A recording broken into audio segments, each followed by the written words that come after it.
지난 한 주간 동안은 참 저희들이 바빴습니다.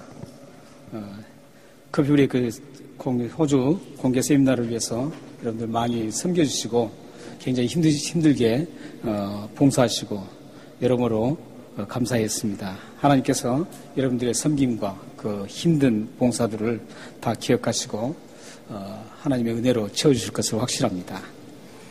저희들이 이제 퍼스트텀이 끝났습니다. 3개월 동안 저희들이 룻기서를 함께 보면서 퍼스트텀이 끝나고 오늘부터 이제 세컨텀 3개월 동안 우리가 진행이 됩니다. 이번 세컨텀에 하나님 말씀을 보실 것은 누가복음이죠. 그래서 오늘 누가복음 첫 1장 1절에서 4절을 함께 이렇게 보았습니다. 이 세컨텀에 우리가 누가복음을 나누는데 여러분들이 이 누가복음에는 그 하나님의 예수 그리스도의 그 생생한 활동했던 그 생생한 현장들이 쫙 펼쳐져 있습니다. 그래서 여러분들이 이 누가복음을 함께 나누면서 예수님께서 활동하셨던 그 생생한 그 모습들을 보면서 은혜를 가득 누리는 시간이 되었으면 좋겠습니다. 이 누가복음은 여러분들도 잘 아시는 것처럼 누가가 기록했습니다. 누가 기록했냐? 그게 누가가 기록을 했습니다. 이 누가는 그 출신지가 성경에 정확하게 나오지 않습니다. 그러나 많은 문헌들을 이렇게 보면 정확하지는 않지만 지금 전쟁으로 인해서 폐허가 되고 큰 아픔을 겪고 있는 시리아에 있는 도시 안디옥 출신으로 그 확증을 하고 있습니다. 그래서 그 시리아에 있는 그 안디옥에서 출생해서 그러니까 이방인이죠. 유대인이 아니고 이방인이죠. 그래서 이 누가복음 쓴 대상이 누구냐면 이방인들입니다. 유대인들을 향해서 쓴 게 아니라 이방인들을 대상으로 썼습니다. 왜냐하면 이방인 출신 누가가 가장 잘 알 수 있는 사람들, 이방인들. 그 누가를 하나님은 이방인을 잘 아는 이방인 출신 누가를 통해서 이 누가복음을 기록하게 하셨습니다. 그래서 저희들도 이방인이죠. 유대인이 아닌 사람들은 다 이방인입니다. 그래서 우리 저희들처럼 이방인들이 사복음서 중에 가장 이해를 쉽게 할 수 있는 성경 말씀이 누가복음입니다. 왜냐하면 유대인의 관점에서 이 기록을 하지 않고 유대인 밖에 있는 많은 이방인들 대상으로 이 말씀을 기록했기 때문에 우리에게 참 굉장히 쉽게 접근하고 더 이해를 빨리 할 수 있는 말씀이 누가복음입니다. 그래서 여러분들이 예수님의 생생한 그 삶의 현장을 좀 더 쉽고 이해하기 좀 쉽게 읽으려면 사복음서에서는 누가복음을 선택하시면 됩니다. 이 누가복음은 예를 들어서 마태복음 같은 경우는 이 메시아 사상 하면은 메시아라 그러면은 모두 유대인들은 다 알아요. 그러나 이방인들은 메시아를 모릅니다. 우리나라는 메시아 사상이 없죠. 물론 이제 정감록 같은데 약간 그런 흔적들이 있지만 그러나 그 구체적으로 메시아 사건 어떤 그런 오실 메시아 이런 것들은 그 다른 민족에서는 찾아보기 힘듭니다. 물론 파편적으로는 그 하나씩 좀 나타나긴 나타나요. 그러나 이렇게 뚜렷하게 유대인들처럼 메시아 사상을 확실하게 가지고 그 메시아가 오셔서 우리를 구원하실 것이라는 그 확신을 가지고 쭉 오는 민족은 유대인밖에 없습니다. 그런데 이 누가복음에는 메시아라는 말을 쓰지 않습니다. 그런데 마태복음은 메시아라는 단어를 사용하고 있어요. 왜냐하면 유대인들은 메시아 하면은 벌써 다 이해를 해요.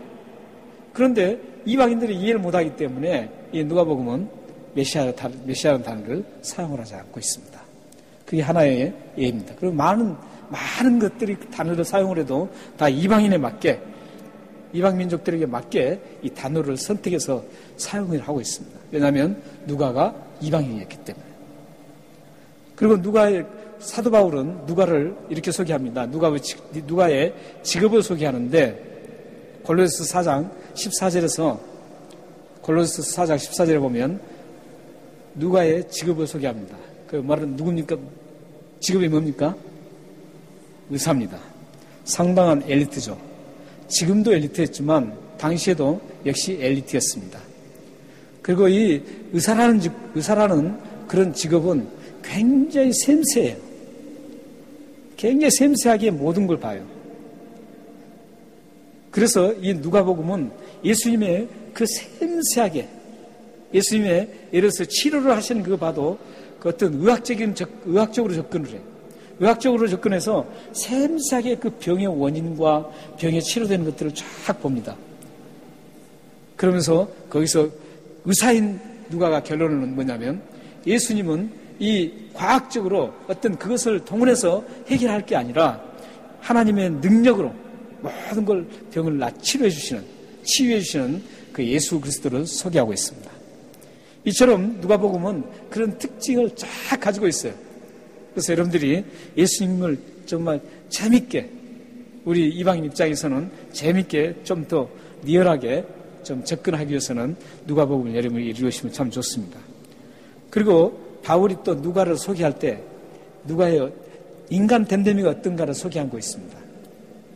디모데후서 4장 10절에서 11절 보면 바울은 누가가 어떤 인간됨을 가지고 있는가를 잘 설명해 주고 있습니다. 거기 보면 다른 사람들은 다 떠났어요. 데마가 사실 굉장히 바울과 사역을 참 긴밀하게 했던 사람이었습니다. 그러나 그는 그 엄청난 시련과 힘듦과 핍박으로 인해서 결국은 나가 떨어집니다. 그리고 바울을 떠나버립니다. 그 장면들이 쭉 나오죠. 그런데 오직 누구만 있다 그래요? 누가만 나와 함께 있다 이렇게 얘기합니다. 참 대단한 사람입니다. 누가는 이때만 있었던 게 아닙니다. 누가는 처음에 2차 전도 여행, 사도 바울이 2차 전도 여행을 할 때부터 함께 동행합니다. 늘 사도 바울에게 다가갑니다. 힘들고 어렵고 그 핍박 가운데 더군다나 사도 바울은 그 몸이 우리처럼 건강한 사람이 아니었습니다.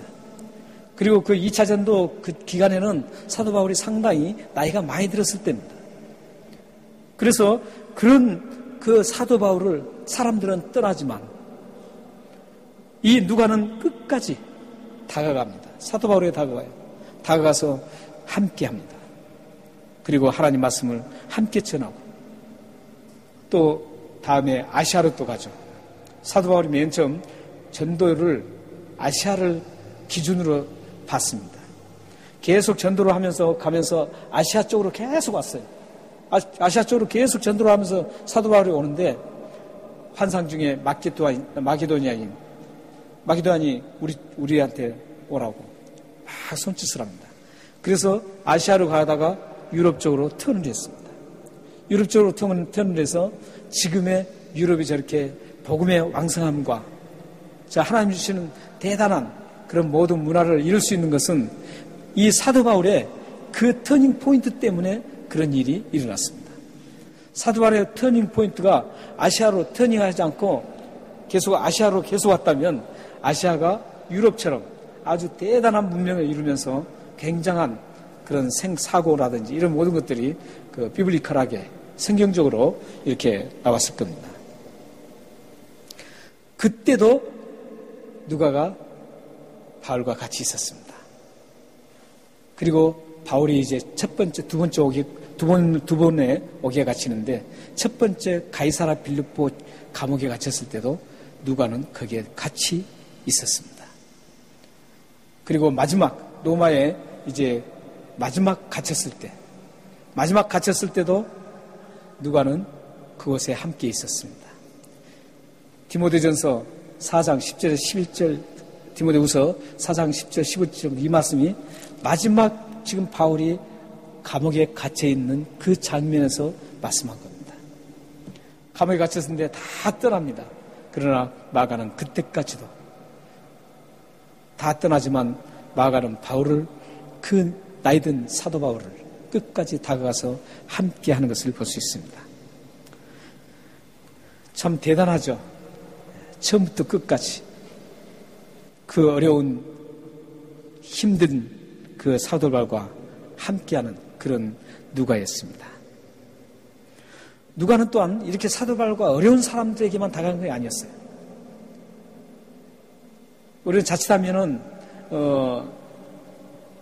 예수 믿는 사람은 어려운 사람들에게만 다가야 된다 이렇게 잘못하는 사고를 가질 수 있지만 그거 아닙니다. 예수 믿는 사람은 모든 사람들에게 다가가야 돼요. 모든 사람들에게 다가가야 됩니다. 이 사람에게는 다가가고 이 사람에게는 다가가지 않는다. 그런 게 그리스도인은 아닙니다. 그리스도인은 모든 사람들에게 나의 원수까지도 다가가야 됩니다.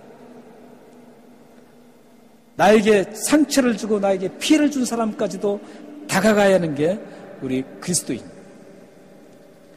근데 이 누가가 사도 바울과 어려운 사도 바울에게는 다가가서 함께 했던 게 아니라 오늘 나오는, 처음에 나오는 이 데오빌로 같은 이런 굉장한 사람에게도 다가갔습니다.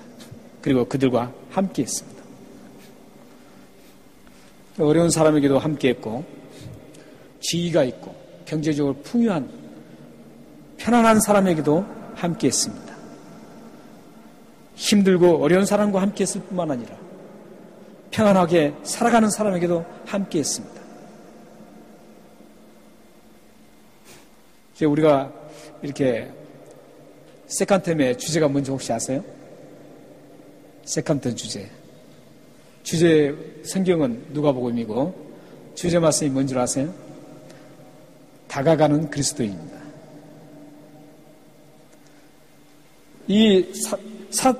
여기 누가가 이 누가 이분이 이렇게 모든 사람이 다가가요.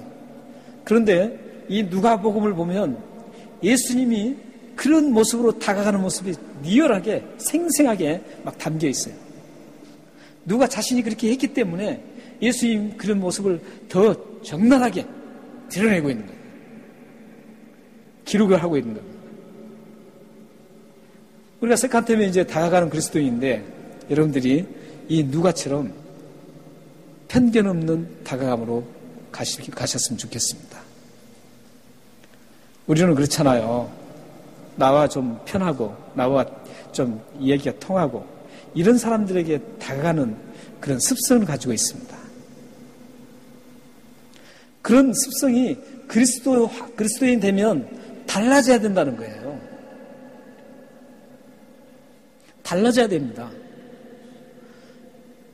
그리스도인이 되었다고 하면서도 나와 코드가 맞는 사람과 그 사람에게만 다가가면 이거 안 된다는 거예요. 그리스도인이 됐다라는 이유가 뭐예요? 세상 사람들은 다 그렇게 해요. 세상 사람들은 자기가 코드가 맞아야 돼요. 나에게 유익이 되는 사람을 만나고 싶어요. 그러나 그리스도인이 다른 모습이 뭐예요? 왜 그리스도인이라고 그래요? 그리스도인이 다른 모습이 뭐냐면 세상 사람들과 다르다는 거예요. 세상 사람들은 자기의 유익이 있는 사람들에게 다가가지만 우리 그리스도인들은 내가 손해가 볼 때 다가가는 거예요. 내가 희생을 해야 될 때 다가가는 거예요. 이게 그리스도인이에요. 나와 코드가 안 맞은 사람에게 다가가는 거예요. 코드가 맞는 사람에게는 물론 다가갈 수가 있죠. 그리고 나의 유익이 준 사람은 뭐 자연스럽게 다가갈 수가 있죠. 세상 사람들과 좀 우리가 달라야 되지 않겠어요? 예수님을 우리가 주인으로 모셨는데 십자가에 죽으신 그 예수 그리스도를 주인으로 모시고 내가 모든 죄를 용서받고 하나님의 사람으로 하나님의 백성이 되었다고 하는데 세상 사람들과 똑같으면 되겠냐고요? 안 되잖아요. 세상 사람들과 달라야 되지 않겠어요? 그래야지만 그 사람들이 예수 믿는 사람이구나. 우리를 모습을 통해서 예수님을 발견할 수 있을 거 아니에요. 세상 사람들과 똑같으면 예수님을 어떻게 발견하겠어요? 그 사람들이 예수 믿을 생각이 나겠어요? 안 나죠.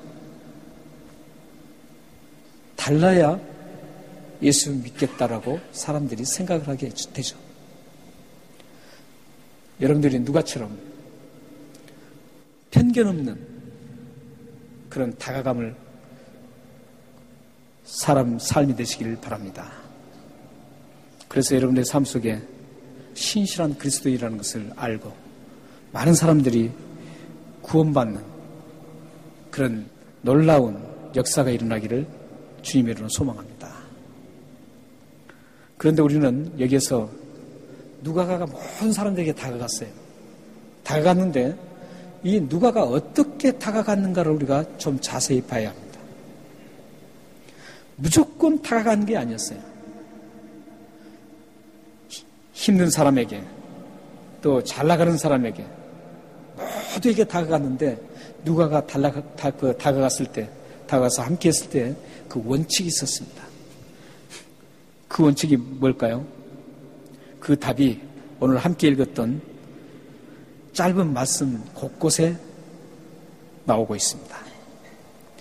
1절 한번 보세요. 1절에 보면 우리 중에 이루어진 사실입니다. 이루어진 사실. 그리고 2절에 보면 처음부터 목격자 말씀에 일꾼된 자들이 전하여 준 이 말씀. 그리고 4절에 보면 각하가 알고 있는 바 이겁니다. 이루어진 사실 그리고 전해준 것, 전해졌던 것 그리고 뭐예요? 알고 있는 것 이거예요. 그러면 이 세 가지가 뭘 의미하나요? 뭘 의미할까요? 한마디로 말씀드리면 예수님입니다. 예수님이에요.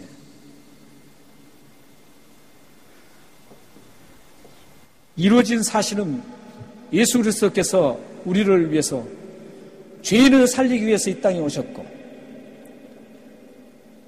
또한 하나님 나라를 선포하시다가 십자가에 죽으시고 죽은 후에 3일 만에 다시 살아나시고 하늘에 올라가셔서 다시 이 땅에 오시겠다라고 심판하러 오시겠다라고 약속하셨던 그 모든 예수님이 행하셨던 모든 일들이 이루어진 사실입니다. 또 동일해 전해준 것도 마찬가지예요. 전해준 게 바로 그 내용들을 전해줬던 거예요. 그리고 각하가 알고 있던 것도 그 내용이에요. 그 내용을 지금 그 내용의 알맹이가 뭐예요? 예수님이에요. 그 내용의 보석이 예수님이에요.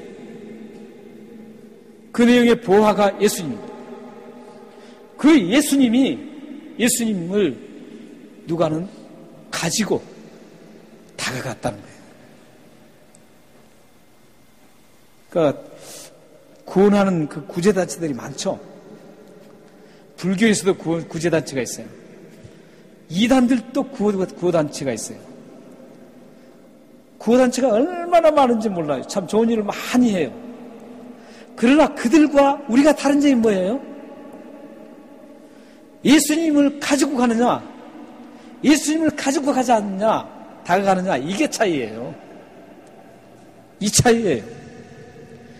누가는 어디를 가든지 처절하게 아픈 현장에도 기뻐서 날뛰는 그런 평안한 현장에도 그 사람들에게 다가갈 때 항상 가지고 갔던 게 예수님의 모든 일들을 가지고 갔었던 거예요.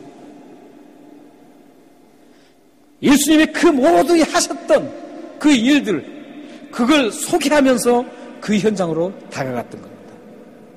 그러니까 우리가 주제가 다가가는 그리스도인데 여러분들이 이제 앞으로 사람을 차별하지 않고 다 다가가셔야 돼요. 다가가는데 그 중심, 핵심에는 뭐가 있어야 되냐면 예수 그리스도가 함께 거기에 있어야 된다는 거예요. 그렇지 않으면 아무것도 아니에요. 다가간 게 아무것도 아니에요.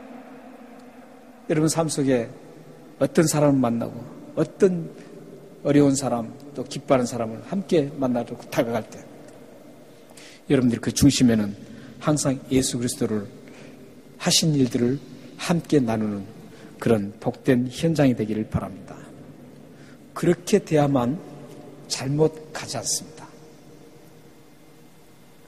그렇지 않고 가게 되면 예를 들어서 내가 도와줬어요.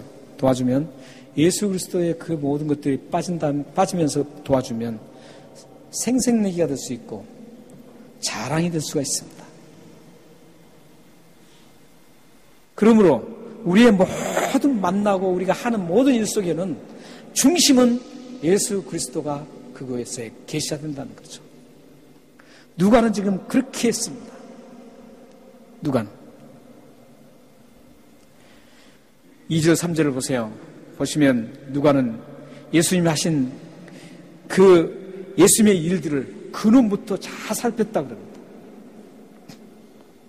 2절 보면 목격자 내력을 저술하고 붓을 든 사람이 많은지라 하면서 그 모든 일을 근원부터 자세히 미루어서 살폈다고 합니다.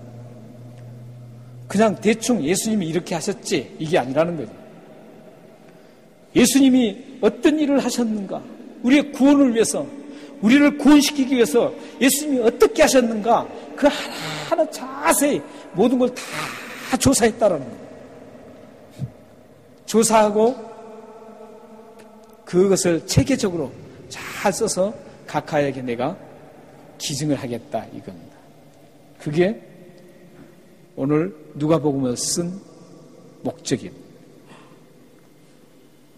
이 지금 데오빌로라는 사람은, 데오라는 것은 신이란 뜻입니다. 우리 기독교에서는 데오 하면은 데오로스, 데오, 도로기아 막 이렇게 이제 뭐 헬라어는 의미가 변합니다. 그래서 여성, 중성 뭐 이렇게 변합니다. 남성. 근데 데오 하는 것은 우리가 기독교에서는 하나님이란 뜻입니다. 그 빌로는 필레아, 사랑이란 뜻입니다. 사랑에는 네 가지가 있지 않습니까? 근데 거기서 사랑이란 뜻입니다. 그래서 데오빌로라는 뜻은 신이 사랑하는 자 이런 뜻입니다. 이게 하나님이 사랑하는 자 이렇게도 할 수 있겠지만 이 데오빌로는 이제 이방인이었습니다. 이방인이었을 때 이름을 지어준 걸로 보는 거죠. 그랬을 때는 그때 당시에 자기들이 신으로부터 사랑받는 자라는 그런 이름을 가진 사람입니다. 그런데 예수를 믿고는 하나님의 사랑을 받는 자로 바뀌어지는 겁니다. 다른 우상으로부터 사랑받는 자가 아니라 이제 하나님으로부터 사랑받는 자로 바뀌어졌습니다. 그리고 각하란 칭호를 보세요. 각하란 칭호는 굉장히 높은 칭호입니다. 당시에 최소한 장관, 지금의 장관 이상에게만 붙여주는 칭호였다고 합니다.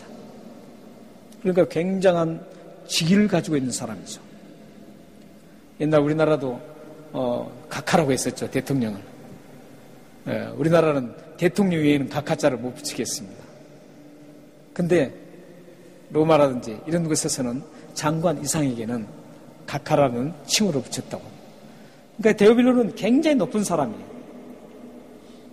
이런 높은 사람에게 지금 누가가 다가갔던 겁니다. 다가가서 복음을 심어놨습니다. 복음을 심어놨는데 이 복음을 심었는데 문제가 4절을 보면 문제가 있습니다. 4절 보세요. 4절 보면은 이는 각하가 알고 있는 바, 예수님의 그 내용이라 그랬죠. 알고 있는 바를 더 확실하게 하려 함이로다 이렇게 하고 있습니다. 왜 이렇게 더 확실하게 하려고 그랬을까요? 그러니까 데오빌로가 세상에 직인은 있었지만 예수 그리스도를 더 잘 알지 못했습니다. 그때 당시에는 우리처럼 지금처럼 이렇게 성경이 문서로 완벽하게 돼서 딱 제공되는 게 아니라 구전으로 이때 당시에는 전해졌습니다. 예수의 그 사건들, 예수님의 그 사건들, 예수님이 우리를 위해서 구속하려고 하는 그런 모든 일들을 입으로 전해주고 입으로 전해졌습니다. 문서가 확실하게 없었을 때였습니다. 그렇기 때문에 듣기는 들었어요. 데오빌로가 들었는데 듣고 또 다시 보고 이래야 되는데 듣고 계속 듣기만 했어요. 어설프게 한번 들었죠. 그런데 그 어설프게 들었기 때문에 이게 성숙한 신앙인으로 나갈 수가 없었던 거예요.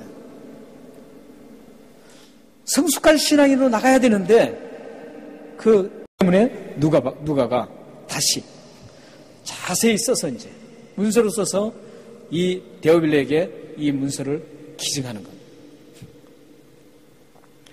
이 기증한다는 것은 당시에 그 백그라운드는 설명을 않겠습니다. 시간상. 일단 기증을 했어요. 기증을 했는데 우리는 여기서 먼저 안다, 이 단어부터 먼저 정리를 해볼 필요가 있습니다. 이 데오빌로가 예수님을 알았어요. 예수님이 하시는 그 행적들을 그걸 통해서 알았습니다. 알았는데 더 확실하게 알아야 된다는 거예요. 이 안다는 단어를 먼저 정리해보면 그렇습니다. 성경이 말하는 안다는 단어는 우리가 지식으로 받아들인다 이런 뜻이 아닙니다. 그런 뜻이 아니라 이런 영어에도 이런 비슷한 게 있습니다. 근데 물론 영어는 이 성경에 안다는 단어 의미 전달을 정확하게는 못합니다. 못하는데 그래도 어렴풋하게 우리가 좀 느낄 수는 있습니다. 우리 영어에 안다고 할 때 어떻게 합니까? I know 그러죠. 그리고 또 한 단어가 또 있죠. 뭡니까? I see. 기분 나빠서 I see 그런 게 아닙니다. 기분 나쁜 그러잖아요. I see 이러잖아요. 그러니까 제가 호주에서 신학교 다닐 때 기숙사에서 호주 애들하고 같이 막 이렇게 지내면서 기분 나쁘잖아요. 그러면 I see 그래요. 내가 몰라요 여기는. 네, 요건 아니지 않습니까? 이게 내가 정말 안 좋다 이런 뜻이거든요. 알았다 이런 뜻이니. 근데 영어에서는 알았다 이런 뜻이죠. I know도 알았다는 뜻이죠. 근데 이 두 가지가 좀 차이가 있습니다. I see는 그냥 지각적으로 알았다 이거예요. 흘러보내는 거예요. 그래서 뭐라 그러면 I see, 알았어 이렇게 하는 겁니다. 그러나 I know는 다릅니다. I know는 체험적으로 그걸 받아들인다는 뜻입니다. 그게 달라요. 근데 성경은 성경적인 용어는 더 다릅니다. 또 더 깊습니다. 성경에서 안다는 단어는 단순히 지식적으로 내가 받아들인다 이게 아니에요. 성경에서 안다는 의미는 뭐냐면 지식으로 머리로 받아들이는 것이 가슴으로 내려오게 만드는 거예요. 감정까지 내려오게 만드는 거예요. 그래서 이 받아들였던 게 감정으로 내려오게 됩니다. 감정으로 내려오면 어떻게 되나요? 슬픈 걸 느꼈을 때는 감정에서 슬픈 걸 지식으로 받아들였을 때는 감정에서 슬픔같이 슬퍼하는 거죠. 그리고 참 애처로운 걸 보면은 애처로운 소식을 딱 들으면 그 감정의 애처로움이 내 감정으로 밀려오는 겁니다. 그래서 함께 그 감정을 공유하는 거예요. 기뻐하는 거예요. 기뻐할 때는 함께 또 기뻐하는 거예요. 기뻐하는 것을 같이 공유하는 겁니다. 그리고 이 기뻐하고 슬퍼하고 이런 모든 감정이 우리의 삶에까지 그대로 살아내는 것까지 알았다 이럽니다. 예를 든다면 그래요. 내가 참 다른 사람 막 기뻐해요. 기쁘면 나도 감정이 막 같이 기뻐했어요. 기쁘면은 그 감정을 내 삶으로 같이 함께 부둥켜 안고 진정으로 함께 기뻐하는 것. 슬퍼하는 사람이 있으면 그 슬퍼하고 힘들어하는 사람이 함께 힘들어하면서 그 힘든 것을 도와주는 그 삶에까지 나아가는 것을 성경에서는 안다 이런 단어를 사용합니다.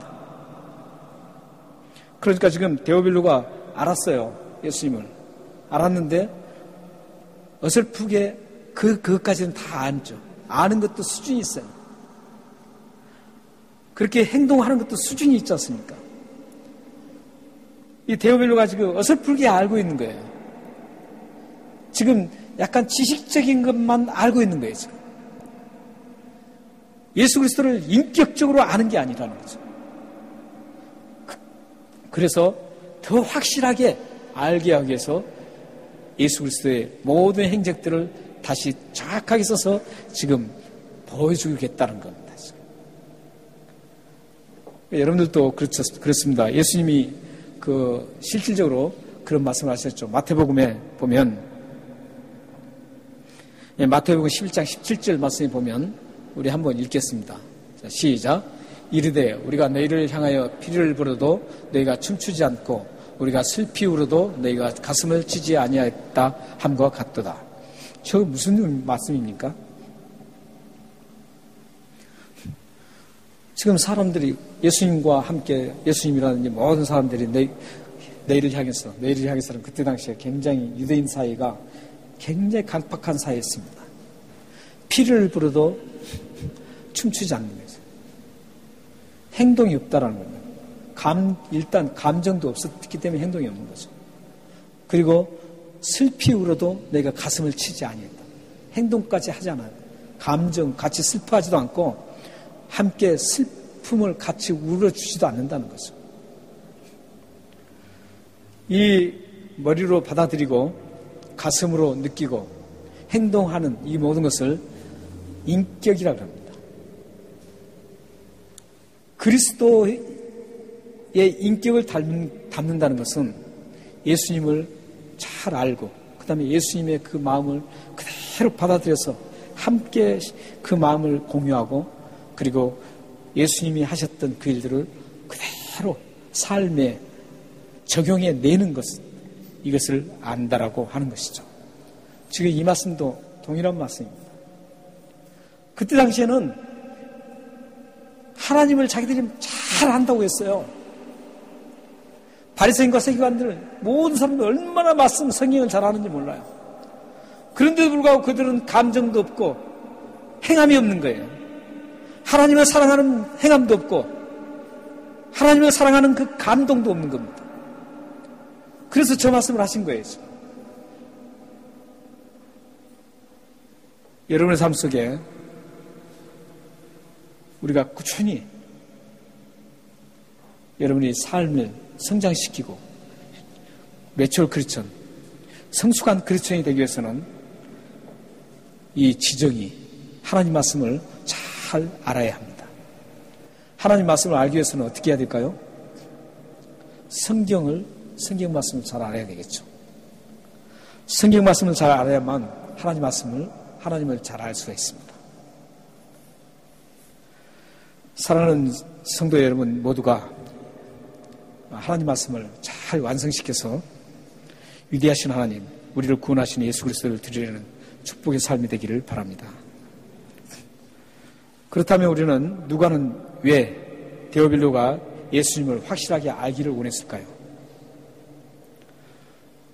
데오빌로가 인격적으로 예수 그리스도를 알지 못했기 때문에 인격적으로 예수를 알고 데오빌로를 통해서 예수 그리스도가 증거되고 하나님의 영광이 모든 곳에 드러나기를 원해서 지금 더 확실하게 알게 하려고 하고 있습니다. 한마디로 말씀드리면 데오빌로의 신앙 성숙을 위해서였습니다.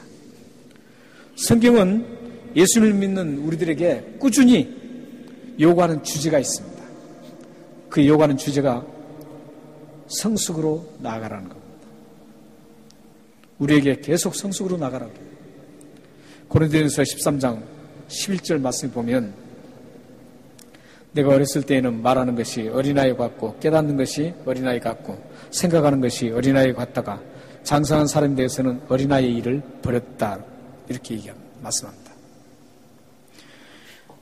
여기서 왜 성장해야 되는가를 우리에게 보여주고 있습니다. 왜 성장해야 된다고? 왜 성장해야 되죠? 어린아이의 일을 버리기 위해서입니다. 어린아이의 일이 뭡니까? 깨닫는 것도 어린아이 같아요. 그리고 생각하는 것도 어린아이 같고 어린아이 같은 그 모든 행위를 하는 거죠. 생각도 그렇고 이런 것들을 버리기 위해서입니다. 버리기 위해서 성장해야 된다는 겁니다. 여러분들이 성숙함으로 나가기 위해서는 어린아이 같은 그런 낮은 신앙인 그런 것을 탈피하고 성숙함으로 나가기 위해서는 예수님을 확실히 알아야만 됩니다. 예수님을 확실히 알아야만 여러분들이 성장할 수가 있습니다. 사랑하는 성도 여러분, 여러분들은 지금 예수를 믿는다고 하나님 앞에 지금 나와서 예배를 드리고 있습니다. 예수님을 믿기 때문에 지금 예배를 드리는 것이죠. 그렇다면 여러분들은 지금 예수를 다 소개받았습니다. 이제 여러분들이 남은 과제가 있습니다. 그 과제는 성장입니다. 성장을 하느냐, 성장을 하지 않느냐에 따라서 여러분들은 하나님을 더 드러내고 더 드러내지 못합니다. 그리고 여러분 개인의 삶 속에서도 주님이 주시는 평강을 누리느냐, 평안을 누리지 못하느냐 차이가 있습니다. 여러분들이 성숙한 신앙인들은 어떤 어려움이 있어도 평안합니다. 평안해요. 우리가 사람이니까 잠시 힘들어요. 그러나 조금 지나면 그게 모든 것이 다 태평해집니다. 성숙한 사람은 그렇습니다. 여러분의 삶 속에 막 너무 두렵고 너무 불안하고 이런 게 많다면 여러분들은 빨리 여러분의 신앙을 성숙으로 나가게 만들어야 됩니다. 그 현장을 탈피하려고 하는 게 아니라 그 현장을 지우려고 하는 게 아니라 먼저 여러분의 그 신앙을 성숙하게 만들어야 된다는 거죠. 먼저 성숙하게 만들면 그 어떤 삶도 그 삶에 지배를 받지 않게 되기 때문에 그래요. 지배를 당하지 않습니다. 우리 마지막으로 호세아 말씀을 한번 읽고 마치겠습니다. 다 같이 한번 읽겠습니다. 시작. 우리가 여호와께로 돌아가자. 여호와께서 우리를 찢으셨으나 도로 낫게 하실 것이요 우리를 치셨으나 싸매어 주실 것임이라. 여호와께서 이틀 후에 우리를 살리시며 셋째 날에 우리를 일으키시리니 우리가 그의 앞에서 살리라. 그러므로 우리가 여호와를 알자. 힘써 여호와를 알자. 그의 나타나심은 새벽빛같이 어김없나니 비와 같이 땅을 적시는 늦은 비와 같이 우리에게 임하시라 하니라. 제일 처음에 1절에는 여호와께 돌아가자 이렇게 합니다. 그런 다음에 3절에서는 어떻게 합니까? 여호와를 알자 그럽니다. 근데 어떻게 알자 그럽니까? 힘써 알자는 겁니다. 예수님을 여러분들이 말씀을 통해서 힘써 알아야 됩니다. 그래야 성장합니다. 예수님을 깊이 할수록 여러분들은 성장할 수가 있습니다. 여러분들의 삶에 이렇게 여러분 깊은 예수 그리스도를 알아서 하나님의 영광을 크게 드러내는 복된 삶이 되기를 주님으로 축원합니다. 기도하겠습니다.